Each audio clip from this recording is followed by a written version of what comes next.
Hola, hola, shalom, shalom, muy buena noche. Eh, Tengo mucho gusto de poder saludarles hoy, y agradecer tanto al Creador bendito por darnos una vez más la oportunidad de encontrarnos aquí. Tuvimos por ahí alguna pequeña falla, por eso no entramos en el tiempo. Una disculpa, son cosas que no quisiéramos que pasaran, pero donde quiera que estemos los seres humanos, habrán errores, porque los errores es parte de la humanidad. Así que, pues de verdad una disculpa y qué bueno que ya estén aquí.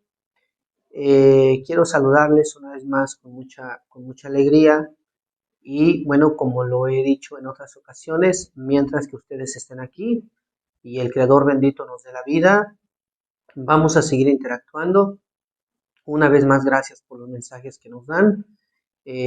Nos dan la fuerza, nos dan la motivación.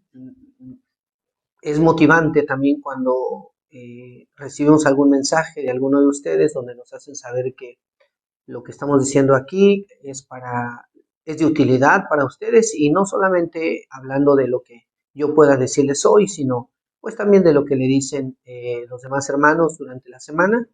La verdad es que qué bueno, gracias, gracias por los mensajes, se los agradecemos. Y pues vamos a ir comenzando porque el tiempo es algo que no se detiene, no se les olvide que estamos por llegar a la fiesta de Purim y bueno, hay que irnos preparando con todo lo que eso conlleve, ¿sale? Pues muchas gracias por saludarnos, yo también los saludo con mucho aprecio. Saludos a Jorge Rebollo, saludos a Jessica Solís, hola señorita, muy buena noche. Saludos también a Sandra, saludos, saludos Sandra, saludos, gracias por saludarnos. También a Georgina, a la hermana Leti, saludos hermana Leti, de verdad que le deseamos todo lo mejor, toda la buena vibra, que su salud se restaure en su alma y en su cuerpo, ¿sale? Saludos a la señorita Leticia también, saludos Leti, qué bueno que estés aquí. Pues gracias, gracias al cielo. La parashá que leímos esta tarde del viernes a la tarde noche es la parashá Bo, ¿vale? Y bueno, aquí nos narra acerca de las últimas plagas que el Creador bendito va a traer a Egipto para finalmente lograr la liberación de Egipto.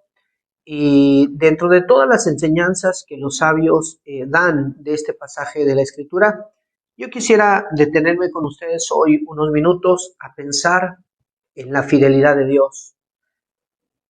Siempre que hablamos de algún atributo con el cual los profetas sagrados se refirieron al Dios Todopoderoso, tenemos que hacerlo definitivamente con toda precaución, con toda responsabilidad, por lo menos hasta donde el intelecto nos alcance, eh, y no tomar a la ligera estos atributos. Hablar de que Dios es fiel es mucha cosa, y las palabras siempre serán limitadas, siempre serán torpes, incluso para tratar de describir un comportamiento tan único, tan trascendente, tan inmanente y tan necesario para el ser humano. De la fidelidad de Dios depende absolutamente todo lo que sucede en el mundo, desde que la Tierra siga girando alrededor del Sol, desde que tengamos amanecer y oscurecer, desde que tengamos océanos, desde que tengamos galaxias, desde que podamos respirar, todo absolutamente lo que alcanzamos a comprender tiene que ver con la fidelidad del eterno Dios. De manera que cuando pensamos en eso y lo asociamos a la parashá de esta semana, tenemos que pensar en el trabajo que el Creador bendito le dio a Moshe, en este caso de sacar al pueblo de Israel de Egipto. No verlo de una forma superficial, no verlo al estilo de una película estadounidense de Hollywood, a donde tal vez nos van a pintar al gran Moisés como un hombre seguro de sí mismo, que nunca tiene miedo de enfrentar al faraón, y que va y junto con su hermano Aarón y la vara que el Creador le entregó a Moshe en la mano, pues finalmente ejecutan todos los juicios y liberan al pueblo de Israel de Egipto. Es verdad que así nos lo narra la Torá, Sin embargo, los sabios de Israel han encontrado en esas historias muchas cosas para comentar para la vida práctica de las personas, y una de ellas es la fidelidad de Dios. Porque la palabra hebrea bo se puede traducir al castellano como ven, así como se escucha, B-V, E-I-N, ven, ¿vale? No es así como lo encontramos en la Biblia. Nosotros en la Biblia que usamos dice, ve a donde está el faraón. Pero en verdad lo que el hebreo dice ahí es, ven a la presencia del faraón y dile lo que te estoy mandando. Y de ahí los sabios desarrollaron toda una idea basada en que el Creador, bendito sea, nunca encomienda a un ser humano un trabajo, a menos que el Creador ya sopesó cada una de las situaciones con las que esa persona se va a enfrentar. Y que Dios, en este caso, no mandaría a Moshe a realizar ese gran trabajo, si no es porque Moshe, desde que vino al mundo, ha recibido las herramientas para poder desarrollar ese trabajo. Sin embargo, cuando leemos en la Torá, nos vamos a dar cuenta que cuando el Creador, bendito sea, le habla a Moshe para darle esta encomienda de hablarle al faraón, lo primero que Moshe dice es, Dios, ¿cómo puedo yo hablar al faraón siendo que yo no soy de fácil palabra? Siendo que yo soy torpe de labios, siendo que yo no puedo hablar bien, siendo que no puedo expresarme, siendo que me cuesta mucho trabajo expresar ideas. ¿Cómo me mandas con el faraón? Y cuando nosotros vemos esa situación, no de una forma superficial, sino que tratamos de imaginar qué implicaciones tiene lo que Moshe está diciendo, es de entenderse que si el Dios Todopoderoso va a mandar a un emisario para que le hable al faraón, el rey de un imperio, pues por lo menos esperaríamos, humanamente hablando, que Dios enviara a alguien con una buena oratoria, a alguien que pueda expresarse de una forma excepcional, puesto que ese enviado tiene que representar dignamente a su enviador, tiene que representar dignamente al Dios Todopoderoso. Sin embargo, una de las características, uno de los atributos del eterno Dios, uno de los comportamientos de Dios con la humanidad, es que precisamente sus modos de actuar son casi siempre diferentes a lo que dicta la lógica humana.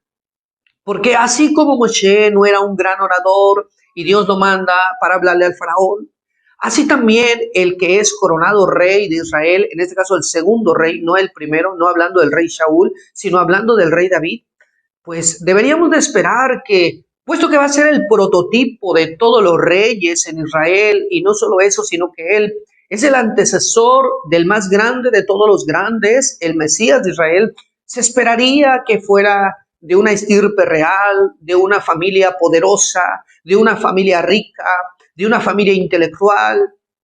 Sin embargo, no es así. Se esperaría que fuera un hijo primogénito, se esperaría que fuera alguien acostumbrado a la opulencia, y sin embargo es todo lo contrario.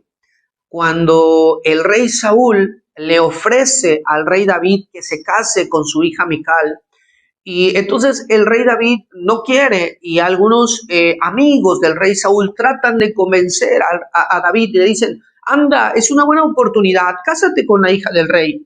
Y el rey David les dice, ¿ustedes creen que es cosa ligera ser el yerno del rey de Israel cuando mi familia es una de las más pobres en Israel? No tengo yo los medios económicos y no tengo yo la educación de los aristócratas y no tengo yo las posibilidades de emparentar con el rey de Israel.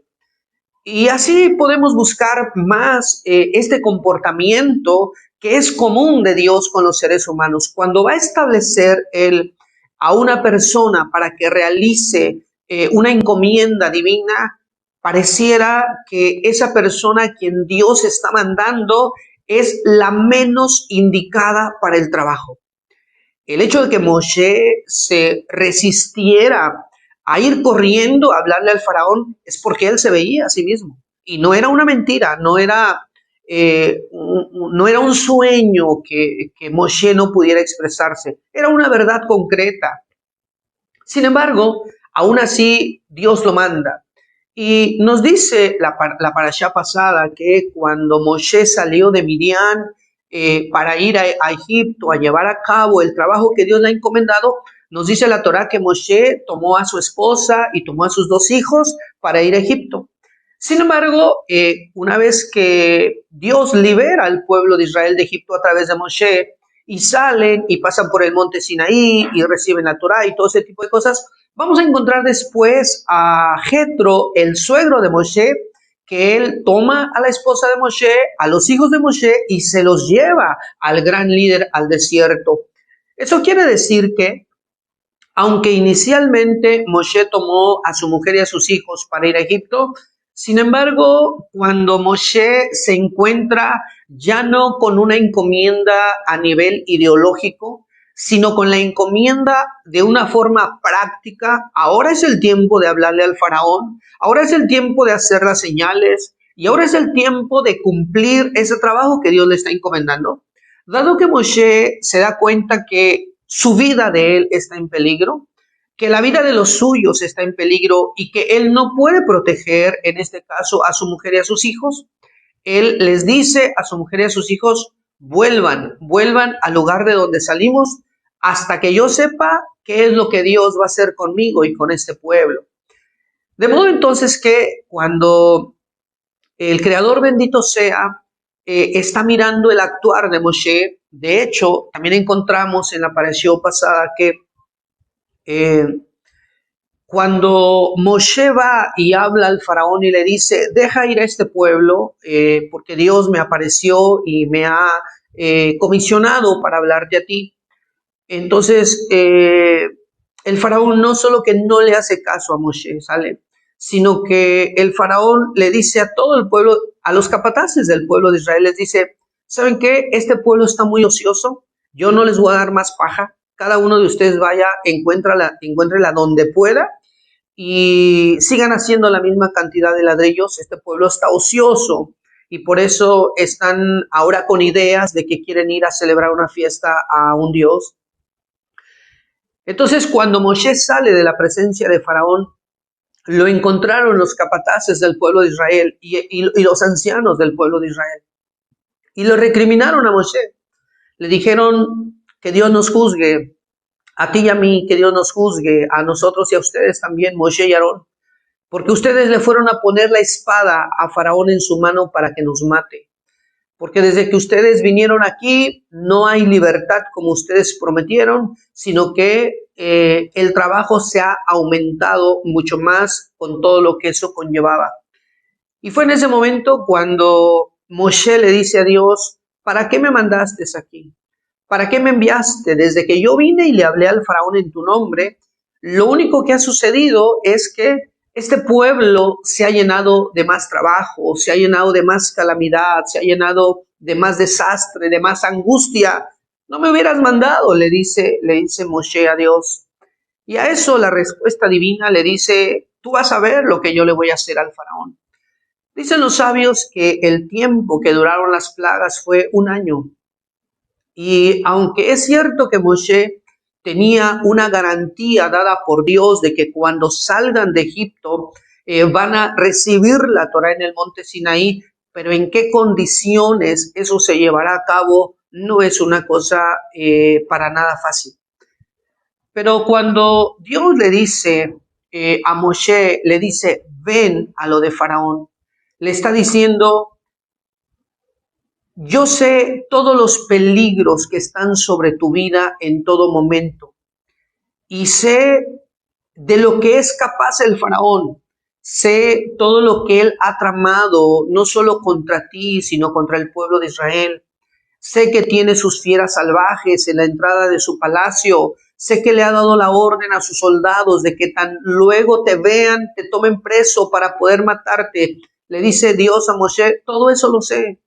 Por eso te estoy diciendo que vengas conmigo.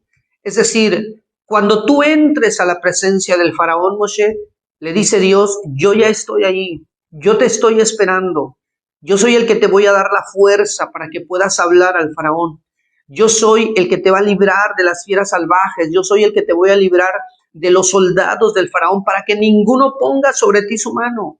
Yo soy el que te sostiene. Yo soy el que está contigo. Tú trata de cumplir lo que yo te mandé. Haz lo que yo te mandé. Incluso que piensas que todo está en tu contra, incluso que piensas que los ancianos de Israel te han abandonado, porque si ustedes le ponen atención a la parashá, verán que cuando inicialmente llega Moshe al pueblo de Israel en Egipto, reúne a los ancianos de Israel, hace las señales frente a ellos, y entonces juntos Moshe y Aarón y los ancianos de Israel van rumbo a Faraón, van rumbo al palacio del Faraón, para llevar el mensaje que Dios le ha dado a Moshe para el Faraón. Sin embargo, así como iban acercándose al palacio del Faraón, los ancianos de Israel, con todo y que eran sabios, se acobardaron. Con todo y que eran eruditos y eran gente de fe, pero tuvieron miedo, porque enfrentar al faraón de esos días era enfrentar la encarnación del mal. No era una cosa fácil hablarle a un rey que gobernaba su vida a través de la magia, a través de las ciencias ocultas, que gracias a eso había logrado un dominio absoluto, no solo sobre su pueblo, sino sobre muchos pueblos de alrededor. Y hablarle a un ser así, aunque fuese de parte de Dios, y aún para alguien tan grande como Moshe, representaba un reto. De manera que los ancianos de Israel, con todo y ser hombres piadosos, no resistieron esa fuerza maligna, no resistieron el miedo de estar ahí, y no llegó ninguno de ellos al palacio del faraón, sino únicamente Moshe y Aarón. Y llegaron porque estaban sostenidos por la mano de Dios. Han de ustedes de saber que el pueblo de Egipto, las puertas de las murallas en Egipto estaban cuidadas a base de brujería, estaban cuidadas a base de magia, para que nunca nadie pudiera fugarse del país. De modo entonces que enfrentar a alguien así se requería ver de cerca la fidelidad y la bondad de Dios. Y saben que los sabios enseñaron a partir de esto que tratar de llevar a cabo la razón, el motivo, el trabajo que Dios nos ha encomendado en este mundo, nunca será en apariencia algo fácil.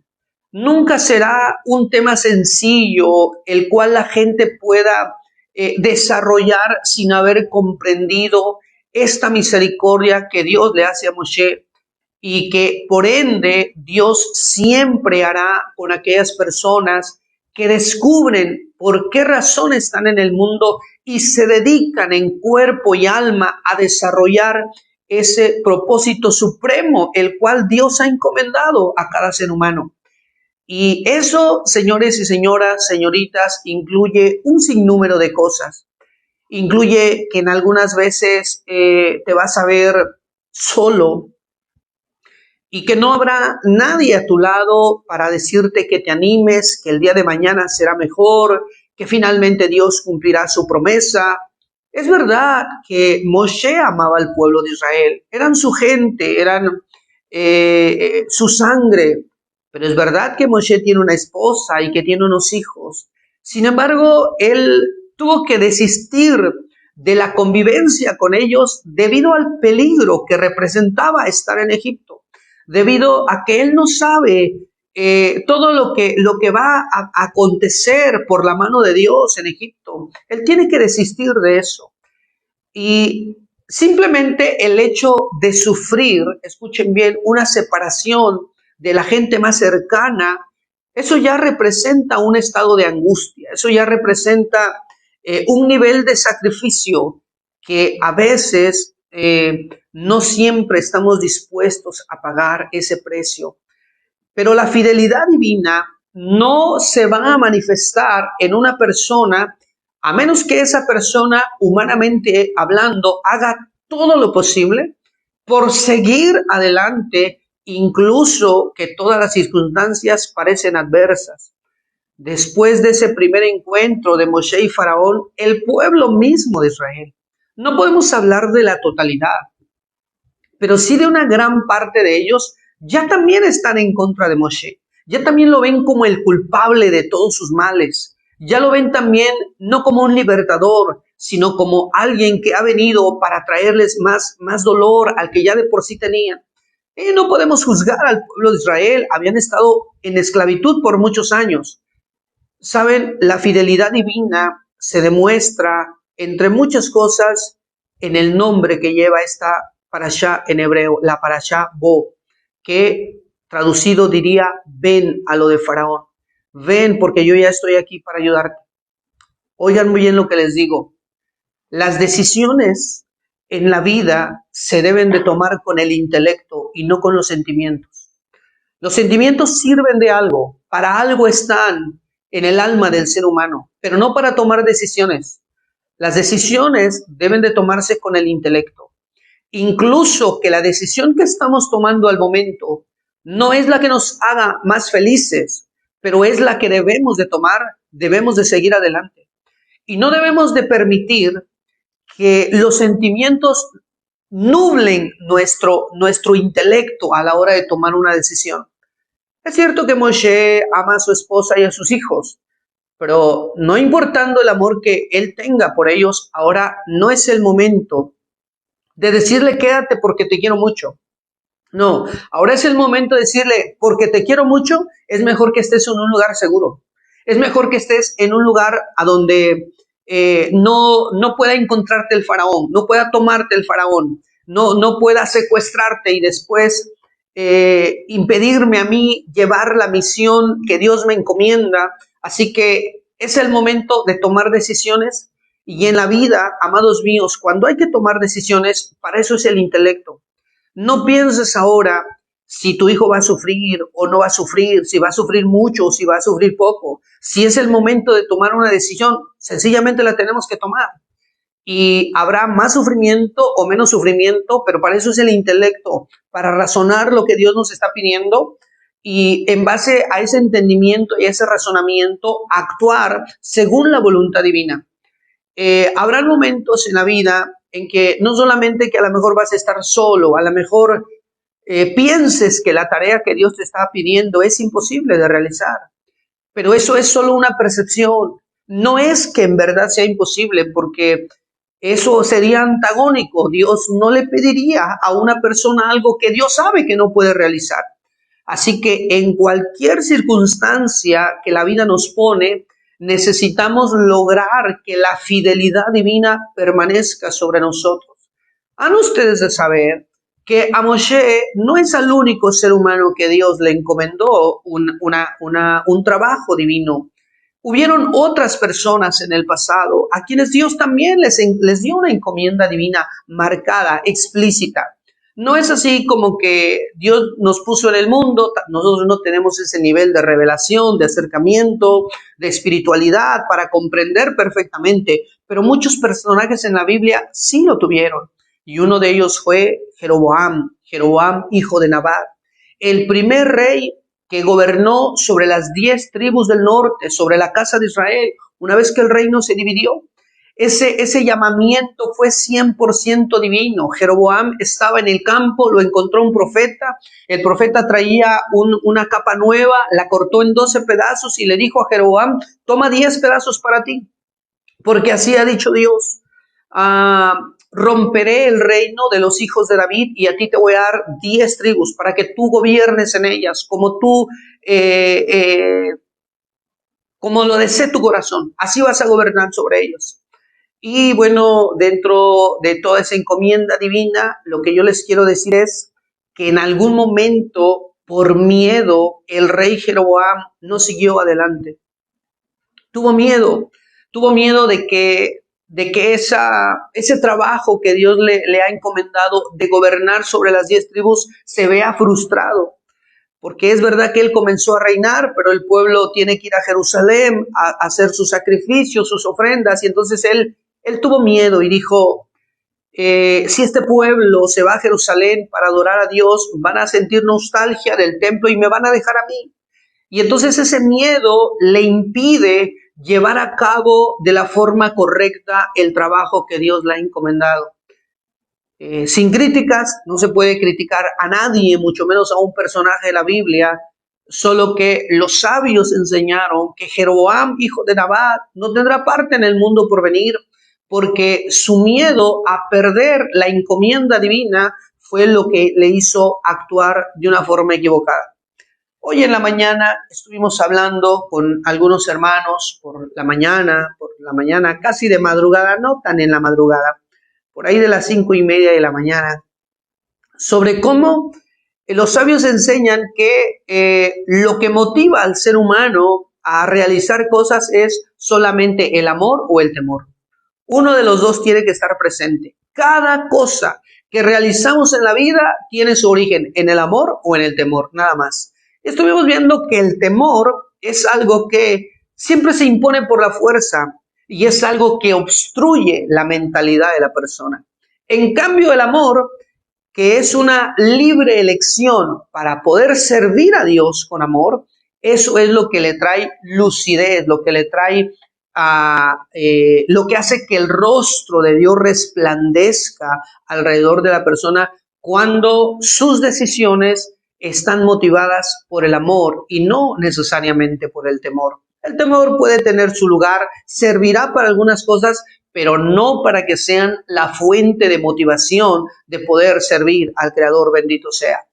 De modo entonces que no es solamente a Moshe que Dios le encomienda esta situación, también al gran profeta Samuel, en algún momento de su vida, cuando Dios lo va a mandar a que unja precisamente al rey David para que sea el próximo rey en Israel, el profeta Samuel le dice a Dios: ¿cómo quieres que yo vaya a ungir un nuevo rey? Todavía el rey Saúl estaba con vida. Le dice el profeta Samuel a Dios: si el rey Saúl se entera de que yo voy a ungir a otro rey, me va a matar. Entonces Dios le dice: si tienes miedo, Samuel, agarra a una novilla, agarra una becerra contigo y vete, llévatela contigo, y si alguien te pregunta dónde vas, dile: voy a Belén porque tengo un sacrificio que ofrecer a Dios en ese lugar. Entonces, como verán, Dios no condena que una persona tenga miedo. Lo que Dios no aprueba es que ese miedo nos lleve a tomar decisiones equivocadas. Porque si una persona tiene miedo, lo que tiene que hacer es hablarlo con Dios y decirle: perdóname, Dios, lo que tú me estás pidiendo lo veo demasiado difícil, lo veo demasiado alto, lo veo demasiado imposible. Eso fue lo que le dijo Moshe a Dios cuando le dice: ve a sacar a mi pueblo de Egipto. Él dice: no puedo ir, Dios, yo no sé hablar. Y entonces Dios le dice: ¿y quién crees que hizo al mudo? ¿Quién crees que hizo al que sabe hablar bien? ¿Quién crees que le dio la boca al hombre? Fui yo que te estoy mandando, yo que te estoy encomendando algo divino. Es verdad que tiene límites, es verdad que estás limitado, pero encima de esa verdad, añade a esa verdad que yo que te estoy enviando a hacer eso, soy capaz de ayudarte, soy capaz de estar contigo, yo voy a estar con tu boca y voy a estar con tu hermano Aarón. Cuando le hables al faraón, voy a estar ahí. A veces pensamos que pasar un puente, un tramo de camino difícil en la vida, a veces pensamos que es imposible. A veces pensamos que no lo vamos a lograr. Y es verdad, quizá por nosotros mismos no lo vamos a lograr. Pero si dejamos que ese miedo nos paralice o nos aturda la mente, seguramente tomaremos decisiones equivocadas. Lo que tenemos que hacer es lo que hizo Moshe: hablar con Dios y decirle: me siento muy limitado para esto. Siento que está más allá de mí. Pero si tú vas a estar conmigo, y si tú me vas a ayudar, y si tú vas a extender tus manos, y si tú me vas a dar la fuerza, y si tú me vas a sostener, entonces sí voy a ir. No porque confíe, no porque me crea autosuficiente, sino porque creo que tú eres fiel para cumplir lo que me estás diciendo. Y si leyéramos ahora mismo la carta a los Hebreos en el capítulo 11, dice que Moshe salió de Egipto no temiendo la ira del rey. Salió, dice, porque se sostuvo como viendo al invisible. Escuchen bien lo que les digo, voy a ir terminando. No hay ninguna situación en la vida, ninguna, de la que no pueda salir. Toda situación que Dios pone en la vida es porque Él sabe que ya nos dio la fuerza en el alma de superarla. No, aunque alguien de ustedes diga, pero es que yo nunca he madrugado en mi vida, es muy difícil. Dios está ahí para ayudarte. Y aunque alguien diga, es que nunca me he propuesto dejar de mentir, lo veo imposible, Dios está ahí para ayudar. Y en ABC de la vida, que ustedes o yo podamos ver como una muralla infranqueable, como un obstáculo que no se puede superar. Es verdad que por nosotros mismos quizá no lo vamos a lograr, pero uno de los atributos con los cuales los sabios de Israel se refirieron a Dios es que Él es fiel. Y si Él nos puso en el mundo y también nos pone en este mundo obstáculos que parecen imposibles de vencer, es solamente para que le digamos, Dios, me siento muy incapaz de lograrlo. Pero si tú has juzgado que yo debo de pasar esa prueba, que yo debo de realizar ese trabajo, que yo debo de estar en esa empresa, que yo debo de lograr ese matrimonio, que yo debo de lograr ese estudio, lo voy a lograr con tu ayuda. Y si una persona se paraliza por el miedo, será su propio intelecto el que lo nubló, pero de hecho que Dios siempre estuvo ahí para ayudar a cada ser humano, porque eso es uno de los comportamientos continuos que el Creador bendito tiene para con su creación. De modo que los retos en la vida pueden ser muy difíciles desde la perspectiva humana, y de hecho lo son. Tenemos que recordar que hay alguien que no tiene límites, que es todopoderoso y que Él es fiel.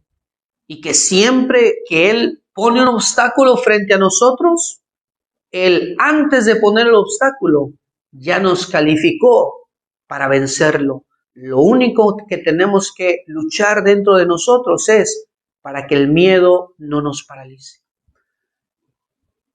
Amados, les deseo lo mejor.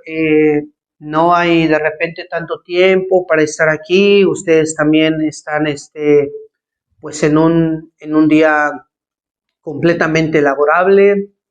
Así que pues que tengan un buen inicio de semana. Les deseo todo lo mejor. Cuídense y con la ayuda divina nos encontramos el próximo lunes a las 8:25 de la noche. Bueno, pues los que estamos ahí por el Zoom, pues ya sabemos los horarios, ¿sale? Cuídense, Shalom Alejem, nos vemos el próximo lunes con la ayuda divina.